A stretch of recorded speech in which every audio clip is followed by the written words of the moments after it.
Hi, and welcome to this edition of Pillow Talk with Angela. We're doing something a little different. Okay, what's not different is I am bringing on one of the artists that I love so much. I like to do that as much as possible. However, we're talking about a very special upcoming event that's been a long time coming, and I'm so proud to see what the University of Virginia is doing. Well, in fact, it's coming up on Saturday, April 10th. Take Six is always doing something positive along with their positive music, but we're going to bring on the founder of this amazing group. Of course, we're going to pillow talk as well. Ladies and gentlemen, put your hands together wherever you are for Claude McKnight. Hi. Hello. How are you? I'm doing very well, thank you. How are you? I'm doing well, So we both have been marveling over the versus battle that we saw recently. Wasn't that bananas? I mean, You know that what? was incredible. Every song from our youth, right? Yeah. Yeah. Every single song. You know what was so funny? People were on there like, okay, I know all the aunties and unks are loving it. I'm like, leave me alone. Mm-hmm. Yep. And it was what was I really love it. cool. What was really cool was I saw so many singers. Every singer I knew was on that thread. Just Wow. popping it up and talking about it. So it was really cool to see all that love. Yeah. And I mean, what a lot of people did not realize, they have been sampled so much. And then they hear the music, they'll think, oh, that song is by so and so. And then we're like, Mm-mm. And then Mm-mm. they hear it, they're like, oh. So it was kind of, I mean, would you agree that maybe it was a history lesson of Oh, sorts? absolutely. It was a masterclass, right? Masterclass history lesson. To Yeah. hear not only where the original songs came from, but then to hear them singing them as well, you Yeah. know, and getting up and playing guitar and just all that. Oh my gosh. This is what artists do. That's what artists do. And that Mhm, was real music. Ron mhm. Isley saying that he was 79. He's getting ready to be 80 this year. And he was rocking that beard, right? He looks like, kind of like Whoa. what you're doing right now, my friend. Whoa. No, he was killing it. Because I hadn't seen him with that before. And at first No, I was me like, who's either. this? And I was like, You're right. Ron. Oh, okay. All right, Mr. Biggs. All right. Yeah, exactly. He was Mhm, not playing any games. A lot of people are like, okay, where's Ron? Where's Ron Isley? He's sitting right there with his cane, just looking really, really, really good. mhm. So I want to talk about you and Take Six, and of course, we're going to talk about something really special that you guys are a part of for April 10th. This is Pillow Talk with Angela, Mm. and let's just get the pillow talking out of the way first. Can we do that? I'm here. Let's do it. Let's do it. Oh, let's do it. All right. So Claude, I know that you are married. You've been married for how long? No, no, no, no. See, you got all your information wrong. I've never been married. You're the one who hasn't been married. There's one of us of the six, and actually of the eight, because within the confines of Take Six, there have been eight members. So I've never been Yeah. married, and I'm the I oldest always one. I thought you were married. Do you Mm-mm, know all this time I thought you were the one who was married? mm-mm. Oh man, I could have been flirting with you all this time. Well, Angela, I tried, and But you know what? Seriously, when you think about relationships and successful relationships, be they marriages or long-term relationships, and like you, I've never been married. I have no children, and but I am the monogamous. I'm the girlfriend. I'm not the Mhm, dater. So mhm. if I'm with you, it's just going to be you and me, and I'm looking for a long-term situation. Everybody doesn't think this way, but for those who do you think people need to learn that? Learn how to just really put all of your energy into one person? And I say that because in some of my relationships, the guys just really didn't seem to know how to just focus on one person. And I'm like, I know you love me, but the way you're acting is not love. And I'm not just speaking for myself. Right, It's right. a lot of people, and it's not just men who cheat, but for people. Do Mhm. you think they need to learn how to do it? And if so, how? What do they need to do? All right. So since this is pillow talk, we're gonna be real Mhm. here. So Yes. you know, I've been one of those guys over time who's been not so great in relationships. I've let's just say that I've been that guy who Okay. you'd be a little upset with at times. Um, Okay. I but appreciate the honesty. yeah, I might as well. And what I do know though is that it is something that you have to learn to do and to be and to do well, because all the bad things that you do, you learn to do as well. Yeah. Yeah. They're habits, they're habitual, and Yeah. you have to figure out on the bad side, why do I do these things? Do I want to change? And if so, what do I need to do to create new habits? So on the good side, though, again, I mean, it's like anything. You get into something and you decide, this is what I want to get out of this, whatever this is, the end point, let's say. And Right. start here.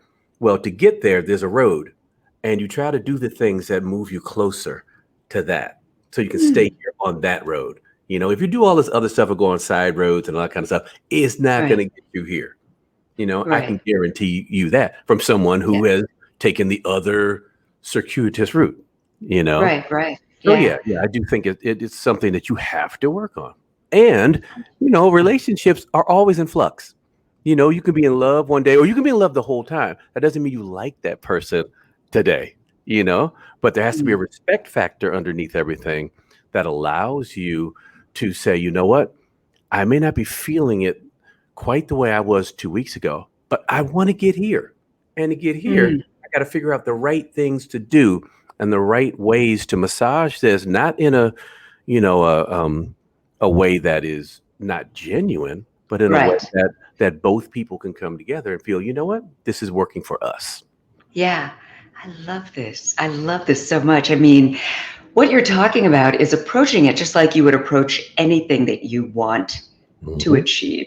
You look at the long range first and say, if this is my end goal, I got to change my cheating ways in order to get there. Yeah, yeah, And maybe put yourself in the other person's position. I mean, so, admittedly, you weren't always the faithful guy, especially if, I mean, and there's no shame in just kind of dating because this is where you are in your life right now. I'm not looking for anything serious.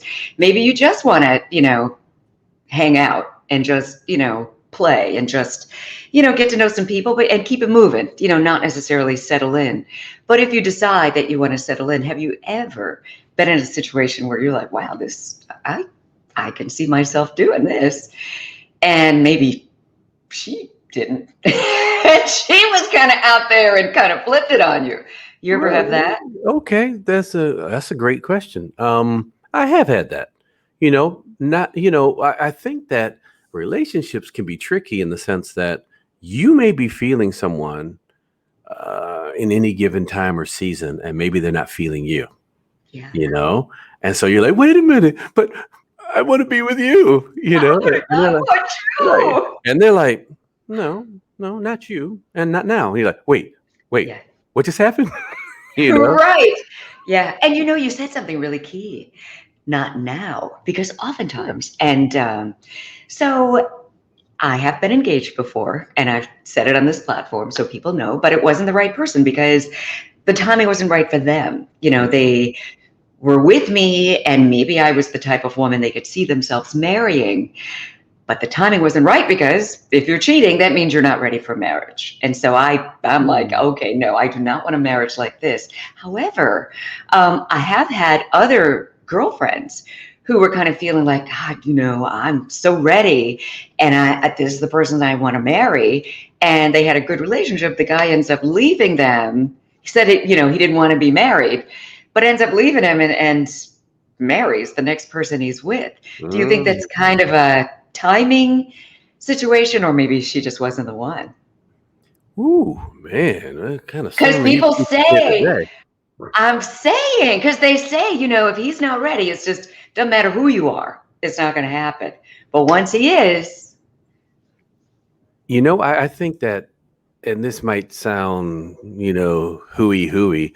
I really think that relationships. hooey hooey. I haven't heard that term. I I like know, it right? I know. though. I Hooey think hooey. relationships in and of themselves are so organically based in the sense that you can't force what isn't meant Mhm. for you. Yeah. You know, You can't get ready for something that you're not ready for. I think there has to be a set of circumstances. And don't get me wrong, it's not like, okay, now everything's perfect and okay, now the relationship happens. No, I think that, if you're a healthy individual, you will attract what it is that is most important and that is healthy for you. So I think the more you go towards that healthy road, I think you will find who's ready for you. You will be ready Yeah. for who's ready for you, and all of that. And again, you're speaking as someone who's never been married, but I know how it's Yeah. supposed to go. You do. You know. And you know what? And I agree with you there, because I think at whatever age, and I think you and I are, we don't have to say how old we are, but I think we're kind of on the We're same. close. Yeah, We're we're in pretty that. much really Mhm, close. mhm, And, like you, I live a healthy lifestyle, and I try to incorporate that not only in the physical, but the spiritual, emotionally, mhm. mentally, all that stuff. And that, yeah, that goes a long way. That's everything. I mean, that's just in your life, and what you want, you do attract. You don't have to chase anything. You Well, attract it. And I yeah, believe yeah. God, We are what we that's, eat. We are what we eat we are in, what we in eat. every Yeah. sense. It's like you Yeah. said, spiritually. Whatever you're eating spiritually is what you're going to be, and that's Yeah. what you'll attract. Yeah. Physically, emotionally, and I think that's why a lot of times you hear from friends and even yourself at times where you're like, man, the same thing keeps happening to me or whatever. To say, Oh, yes. it may not be that it's their fault. Maybe it's Yeah. an inward thing that you have to say, huh, what is it about me that's Right. attracting this? Yeah. And why do I Listen. keep making the same kinds of mistakes? And where is my discernment meter? Because if I'm not Hello. learning anything, well, then I just keep on doing this, and, Yeah. you know. That's on me. Yeah. Hmm. Listen, you are preaching today. Hmm. Preaching on Pillow Talk with Angela. But it's all a journey, and we figure stuff out. Hmm. And a lot of that, as it relates to relationships, I'm on that same path, because, yeah, I was kind of attracting the cheaters, but not anymore. Thank you, Jesus. Good, good. Been there, done that, don't want it. Yeah. Let's talk about Take Six. And All right. I don't know if you remember the first time I met you guys, but you were my very first artist interview ever for broadcast. Oh. You know what? Yes. I want to say that I remember you telling us that, but I think when you told us this, it was years later, and it was kind of in the context where we were all kind of like moving around and doing stuff or whatever. So Yeah. it didn't really sink in Yeah. to where like Yeah. now talking about it, and I'm saying to myself, Yeah. wow, okay. Oh my goodness, you have been on my radio radar for so long, my friend. And I'll give you a hint. Hmm. It was before I was on BET. And yep. So Okay. I used to host a television show in Baltimore on Channel 13, and Cedric Dent was Hmm. a part of Take Six. Hmm. And at the time, a friend of mine, he loved Take Six so much, especially Cedric, because Cedric plays piano, and he wanted Cedric's piano coach, who was Ron Elliston in the Washington, D.C. area. And anyway, so you guys were just so gracious, and I was so green, but you were so wonderful. But we were all babies. I was gonna say we must have We been green were then as big. well. We Yeah. were all so green, but it was so cool. I was so happy that you guys were my first. And Well, that's so that's anyway, awesome. So thank you. Thank you for oh having me. man, oh, it's wonderful. And then every time I saw you guys ever since, it was just pure love. And I love what you do. So let's talk about the members right now. And correct me if I'm wrong. So you're the founder, Yes. right? Hmm. And Mark Kibble, Joey Kibble, Christian Dentley, Elvin, is it Che? I never know how to say his last name. Chia. Chia, just like it's spelled. Hmm. And David Thomas. Hmm. Is that right? That's correct. So, okay, so, here you are, you guys are singing. Just take us back a little bit. I mean, we don't have to do the long, I was born Hmm. in Alabama, but just take us back to where you were and why you founded this group. How did you guys get started? Okay, so I went to Oakwood University in Huntsville, Alabama, and anyone who knows that school knows that it's a Seventh Day Adventist school, and so my parents went there, my uncles and aunts and cousins and everything, because it's the only uh, Black Seventh Day Adventist school in America. So it's Oh, represented wow.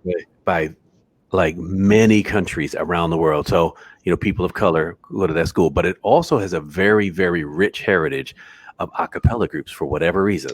Huh. Yeah. So I started a freshman quartet when I was there. I was 17 years old, and I grabbed three other guys and we just started singing together. And we were basically at the time doing like barbershop and doo-wop style harmonies. And true story is Mark Kibble, who's in the group now, came into this large restroom where we used to rehearse. The You know, acoustics in the bathroom.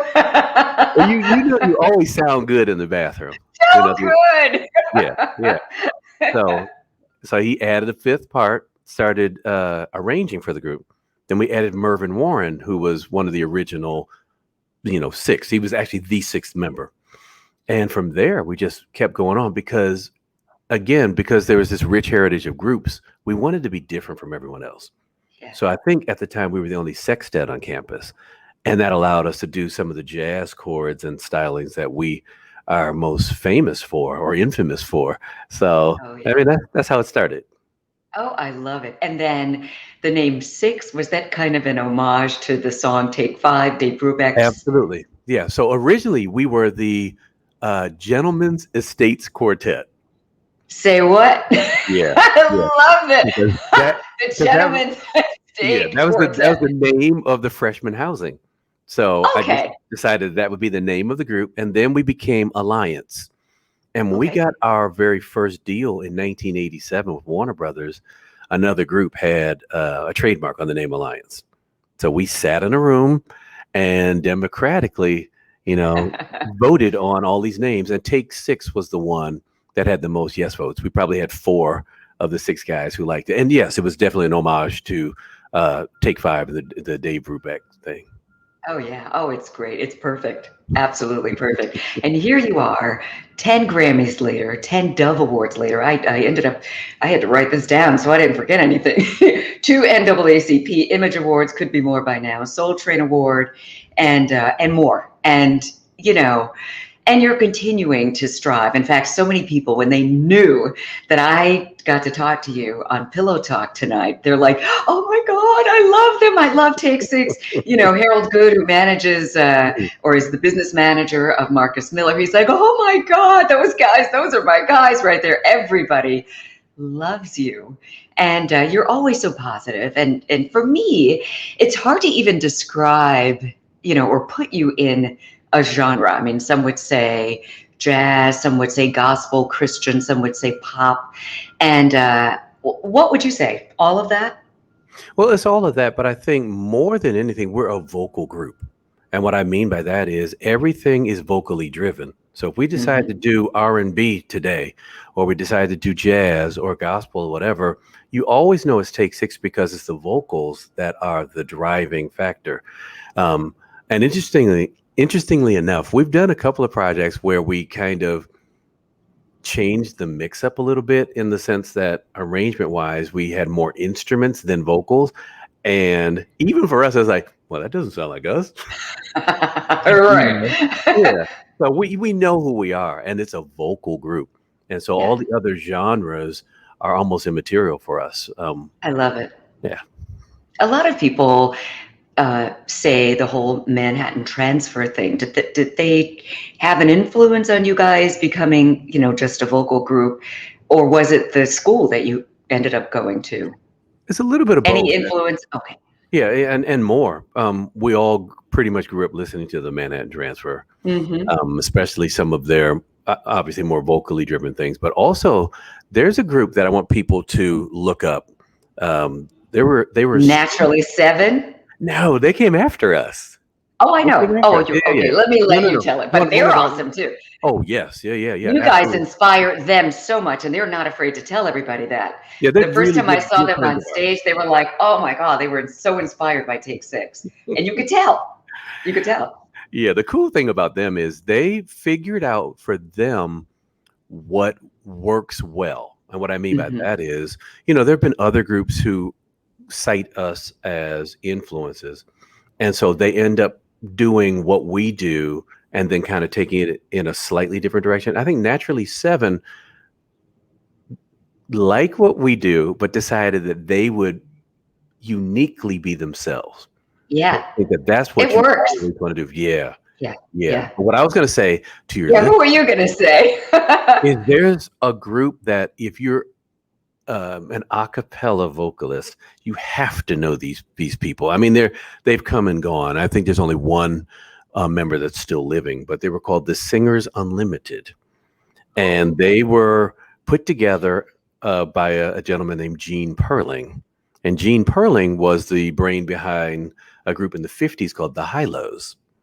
Oh And the wow. Hi-Lo's were kind of almost a derivative, kind of like the Mills Brothers and some other groups like that. But the Singers Unlimited were a studio group of 4 people, 1 woman and 3 men, and they would overdub harmonies so that it would be 6, 8, 10, 12 different parts or whatever. Wow.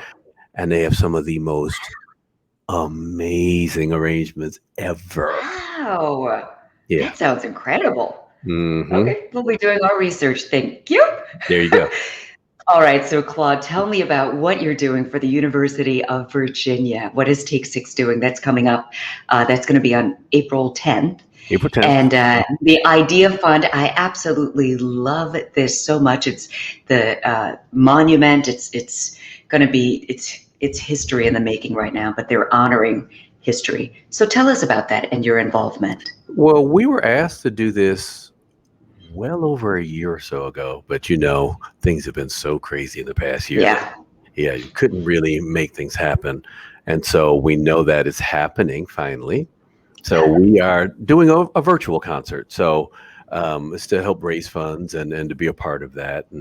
And we're psyched because we love doing these kinds of things. Anything that Yeah. helps to educate people and become a historical reference or something that enables people to learn things that they've never heard about. Yeah. I mean, this is going to be quite amazing. It's let's see. I'm trying to remember here, like all that. I have to write things down so I don't forget them. Yeah, But when we get to our age, you know what I'm saying? well, no, it's a lot. I know. We're young. What are you talking about? We are young. Listen, That's right. I stalk you on Instagram, and I love that you post all of your workout features. I was like, good Lord, Claude, what you doing? You're going backwards. Benjamin Buttons over here. But that's, I have a cousin named Lynn who calls me Benjamin Button. I could see why. I mean, your body of life. So it's okay. So it's the Idea Fund and University of Virginia.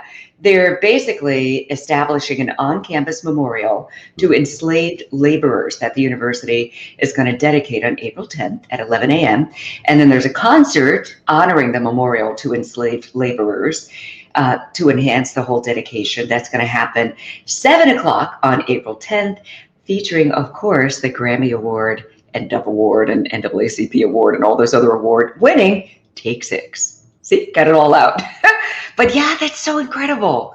So incredible. And, this is not unique to what Take Six does. I mean, you're always doing something positive and, putting your name and your brand behind things like this, right? Yeah, absolutely.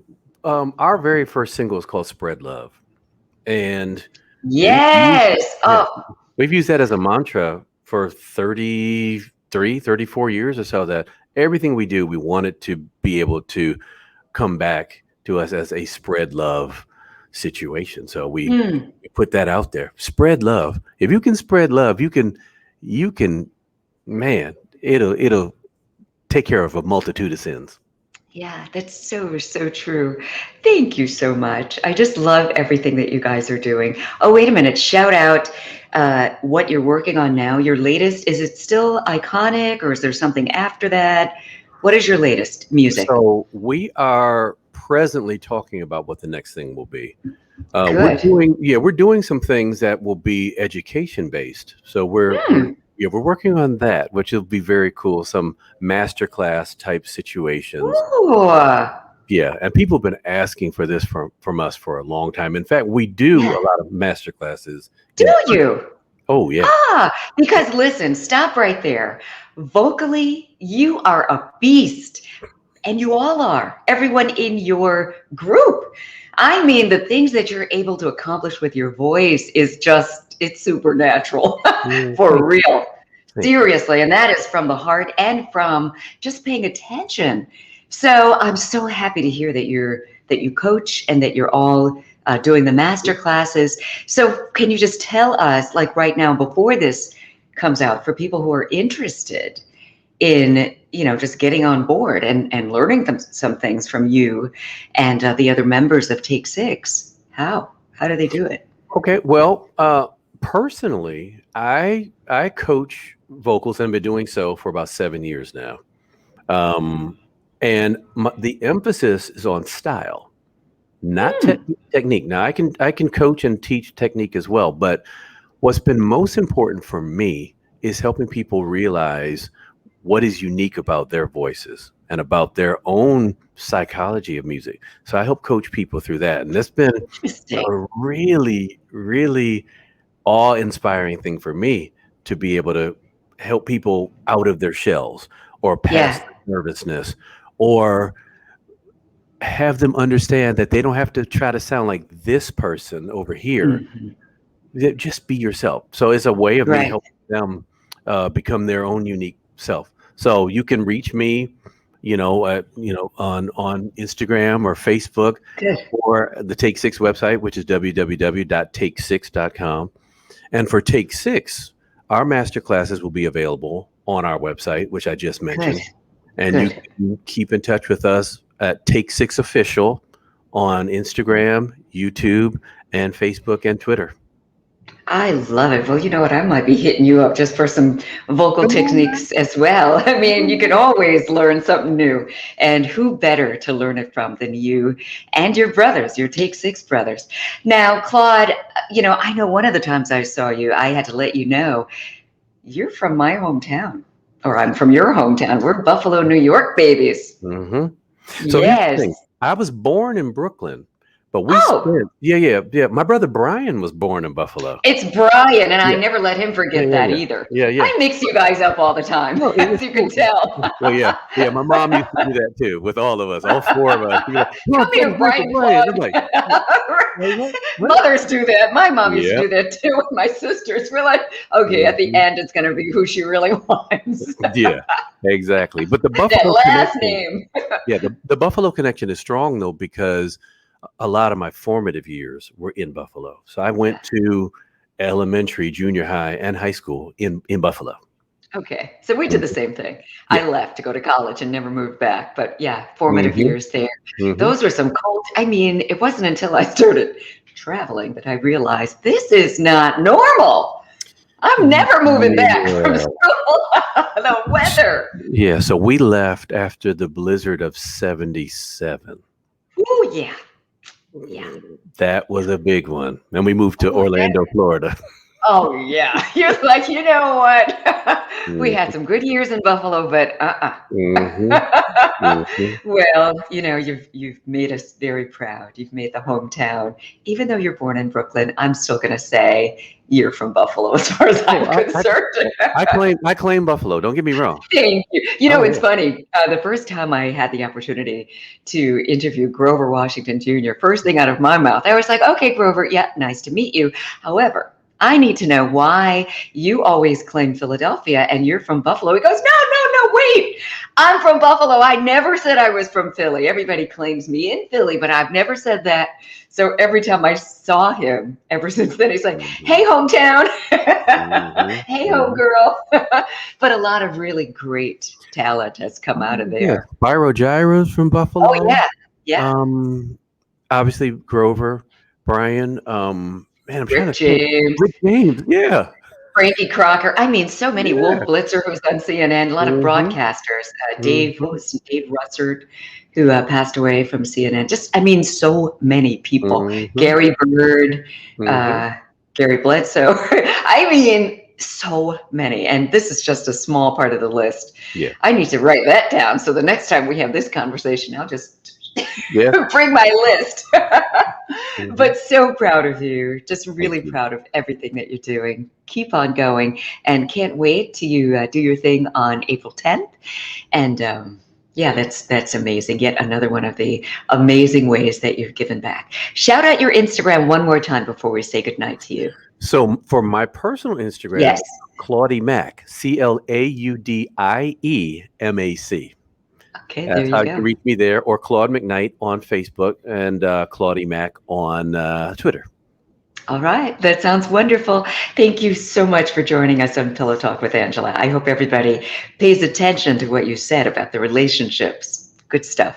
Really Thank you good so stuff. much. It's been fun. And it's been a lot of fun. Thank you all for joining us. You know, we do this just for you. Make sure you listen to Pillow Talk with Angela every Sunday night on your favorite station. Thanks for keeping us number one, 96.3 WHUR. Sounds like Washington. Good night.